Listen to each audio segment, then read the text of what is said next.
vous avez des commentaires, des questions. Je voulais vous poser deux courtes questions. Quel est votre point de vue, votre avis sur le projet Aladdin? Je sais que c'est un projet qui a été lancé par la Fondation de la mémoire de la Shoah. Je ne sais pas s'il y a une distinction à faire entre la Fondation de la mémoire et le mémorial de la Shoah. Et deuxièmement, j'avais lu il y a quelques années, il y a 5-6 ans, un livre qui s'intitulait « Les territoires perdus de la République », où l'on relatait la difficulté que certains enseignants aujourd'hui en France ont pour enseigner la Shoah dans ce qu'on appelle des banlieues chaudes, où les classes sont constituées majoritairement d'étudiants musulmans maghrébins. Je voulais avoir votre point de vue sur ce... Alors, il y a deux éléments dans votre question. Les territoires perdus de la République, comme l'a dit tout à l'heure M. Tapiro, c'est un livre qu'on a publié, j'ai publié sous un pseudonyme, Emmanuel Brenner, avec plusieurs contributeurs, dont l'un des principaux est là, c'est Yanis Roder, qui lui a été l'un des rares d'ailleurs à publier sous son vrai nom. D'ailleurs, c'est intéressant à noter que nous étions 8 contributeurs, dont 5 pseudonymes. Première édition. Deuxième édition du livre en 2004, 13 contributeurs, dont 10 pseudonymes. Ça en dit long sur le climat qui règne. Bon. Tous professeurs, tous membres de l'éducation nationale. À l'époque, je m'étais aperçu lors des premières formations du mémorial des années 94, 95, 97, 18, qu'un certain nombre de professeurs venaient me voir après la formation, jamais en présence de leurs collègues, pour me dire ce que vous racontez, tout ça c'est très intéressant, mais il y a des difficultés pour enseigner la Shoah dans telle et telle classe, pour telle et telle raison, et on arrivait toujours au même constat qu'on est bien obligé de dire, on est bien obligé de formuler par des mots, même si on veut être dans le politiquement correct, c'était dans les classes où il y avait essentiellement des enfants d'origine maghrébine. C'est là que les incidences se multipliaient, et qu'il y avait des difficultés pour enseigner la Shoah, et puis de proche en proche, on s'est aperçu que les difficultés dans les établissements scolaires dépassaient très largement ce cadre-là, et ce n'était pas seulement l'antisémitisme, mais le racisme en général, et le sexisme. Ça a été une grande découverte pour nous. Aujourd'hui, c'est une banalité, ce que je vous dis. Le livre date de 2002. Aujourd'hui, on sait très bien le sort des filles dans certaines banlieues françaises. C'est un sort terrible. Elles ont intérêt à ne pas se faire remarquer comme femmes. Voilà la réalité de 2002. Est-ce qu'aujourd'hui ça a changé?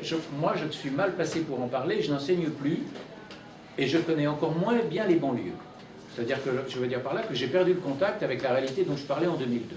Voilà. En revanche, je peux essayer de vous... Mais Yanis Roder peut peut-être sans doute reprendre là-dessus. En revanche, vous m'avez posé la question d'Aladin, qui est plus directement liée à notre sujet. Le mémorial et la fondation sont deux entités distinctes. La politique du mémorial est tout à fait autonome. La fondation de la mémoire de la Shoah assure une partie du financement du mémorial, une grande partie.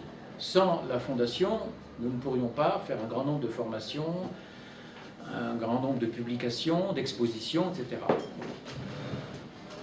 Donc le projet Aladdin n'est pas du mémorial. Le projet Aladdin, c'est la fondation. Ce projet Aladdin, je le rappelle pour tout le monde, c'est la volonté de faire connaître dans le monde arabo-musulman un certain nombre d'œuvres sur la Shoah, de les traduire en turc, en persan, en arabe surtout, en espérant qu'en faisant mieux connaître la réalité de la Shoah, on arrivera à un meilleur rapprochement entre juifs et musulmans, entre juifs et arabes, et pourquoi pas d'ailleurs, on ouvrira des chemins vers la paix au Proche-Orient. En soi, le projet est très intéressant. Faire connaître les œuvres de la Shoah, c'est-à-dire le Primo Levi, des œuvres classiques comme celle-là, dans des langues, pour l'instant ça n'était pas traduit, c'est en soi une très bonne chose. Mais à plusieurs conditions. Et c'est là sans doute où le bas blesse, et c'est là où je crains que les concepteurs d'Aladin soient un peu naïfs politiquement. Premièrement, penser que le monde arabe ne connaît rien de la Shoah est une bêtise. Le monde arabe, je l'ai dit, et des universitaires israéliens l'ont bien étudié, Esther Webman et Meir Litvak l'ont bien étudié dans un beau livre paru l'an dernier. Le monde arabe connaît l'essentiel de la Shoah depuis 1945-46. Ensuite, on n'a pas voulu savoir. On a fait un blackout complet là-dessus, c'est vrai. Mais globalement, il y a un grand nombre d'intellectuels qui savaient de quoi ils retournaient. Deux, penser qu'on va s'attirer les chemins de la paix en faisant pitié devant le sort qui a été infligé aux Juifs d'Europe, c'est un non-sens total. Parce que le respect ne s'acquiert jamais par la pitié. Jamais. Le monde a horreur des faibles. La Shoah, c'est une histoire de faibles. Ça ne s'expose pas en pâture. Ou quand ça s'expose, c'est pour des raisons politiques, pas pour des raisons compassionnelles. Si on espère s'attirer la sympathie des peuples étrangers, ennemis ou hostiles pour l'instant, en montrant combien nous avons souffert, c'est la pire des imbécilités. La pire, la plus suicidaire des imbécilités. J'ajoute un troisième point. Si, pour faire passer l'histoire de la Shoah dans le monde arabo-musulman, il faut, pour faire passer ce message, il faut acquitter comme prix l'idée selon laquelle l'histoire des relations judéo-arabes a été globalement une histoire harmonieuse, alors qu'en Europe ça a été une histoire de violence, c'est une imposture.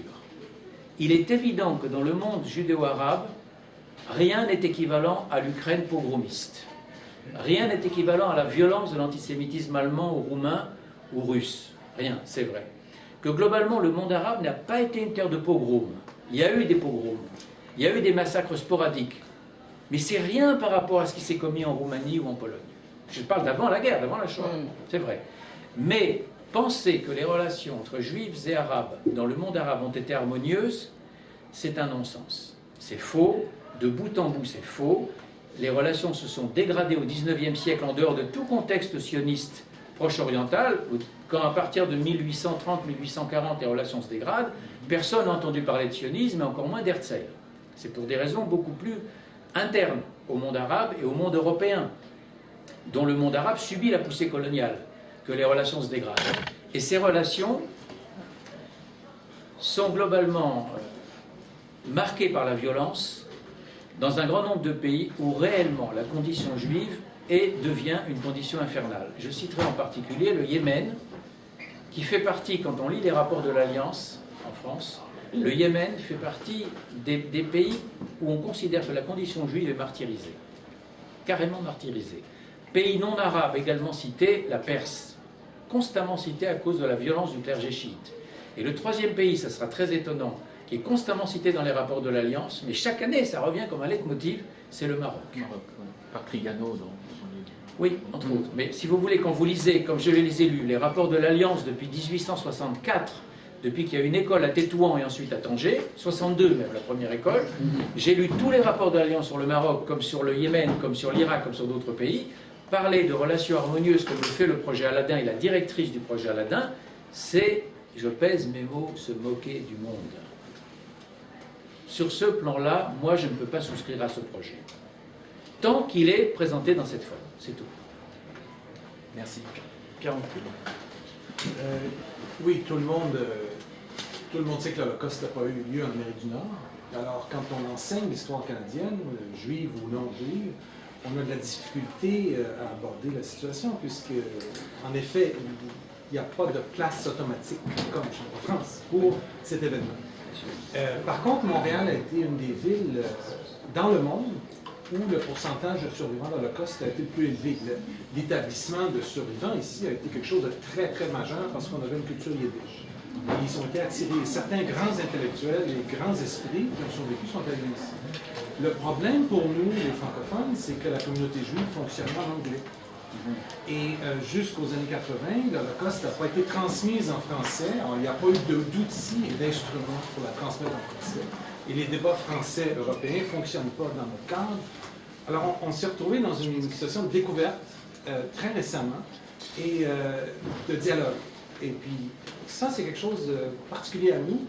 On a l'impression que vous vivez un conflit qui est très ancien, qui est très long. Il y a vraiment un débat très intense. Et nous, on est dans une situation complètement différente. Et en plus, il y a la question du nationalisme québécois. On est depuis quelques jours, on discute d'une question relative à la place du nationalisme québécois et comment dans ce contexte-là, qualifier l'Holocauste. Alors, je suis curieux de savoir si vous avez des positionnements dans une situation comme ça particulière, si vous avez réfléchi à cette situation ou si ça vous apparaît quelque chose de nouveau par rapport à la France. Votre situation canadienne? Oui. Pour moi, depuis 24 heures, elle est nouvelle. Mais vraiment nouvelle, donc je ne peux pas vous apporter réellement de réponse. Je découvre, depuis, non, ça fait 48 heures qu'on est là, je découvre